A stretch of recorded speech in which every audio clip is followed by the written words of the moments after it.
Poçt xidməti göstərən təşkilatların davamlı fəaliyyəti üçün hökumətin dəstəyi olduqca vacibdir. Bunu jurnalistlərə açıqlamasında Ümumdünya Poçt İttifaqının baş direktor müavini Marian Oswald bildirdi. Onun sözlərinə görə hökumətin dəstəyi olmasa, poçt işinin həyatımızda rolu qalmayacaq. Ümumdünya Poçt İttifaqı ikinci ən qocaman hökumətlər arası təşkilatdır. Ötən il 150 illiyimizi qeyd etdik. Gələcəkdə düşünürəm ki, poçtlar və kuryer şirkətləri 3 sahə, hökumət xidmətləri, elektron ticarət və sosial rifah xidmətləri sahəsi üzrə fəaliyyət göstərməlidirlər.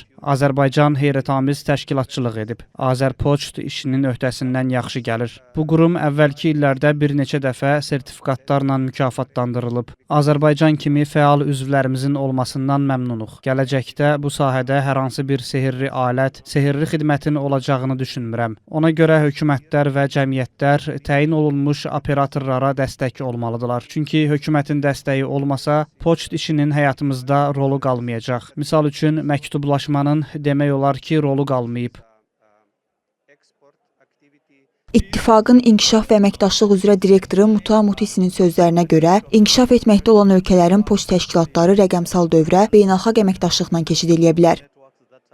Bizim əsas məqsədimiz zəif işləyən poçt şəbəkələrinin optimal fəaliyyət səviyyəsinə çatmasını təmin etməkdir ki, nəticədə güclü beynəlxalq poçt şəbəkəsi yaradılsın. Ümumdünya Poçt İttifaqı bu məqsədlə texniki yardım, avadanlıq dəstəyi və potensialın artırılması proqramları təqdim edir. Hazırda biz buradakı tədbirdə yüksək səviyyəli potensial artırma işləri görürük. Poçt rəhbərliyi arasında təcrübə və məlumat mübadiləsi aparılır. Bu proses nəticəsində mövcud əməliyyat boşluqlarını müəyyənləşdiririk və həmin boşluqları aradan qaldırmaq üçün konkret dəstək mexanizmləri formalaşdırırıq.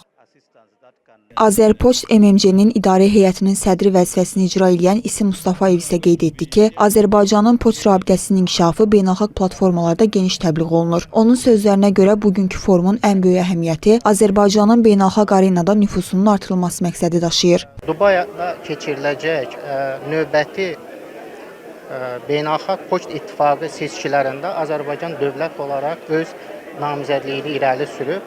Məhz bu platformada bizim üçün imkanlar yaradır ki, Azərbaycanı demək olar ki, bütün dünya ölkələrinə tanıdaq. İştirakçılar arasında Azərbaycan poçtunun inkişafı, Azərbaycanda poçt rabitə xidmətlərinin inkişafı barədə ətraflı məlumat verək. Qeyd eləyək ki, forumda 30-dan çox ölkədən 150-dən çox nümayəndə iştirak edir. Tədbir 3 gün davam edəcək.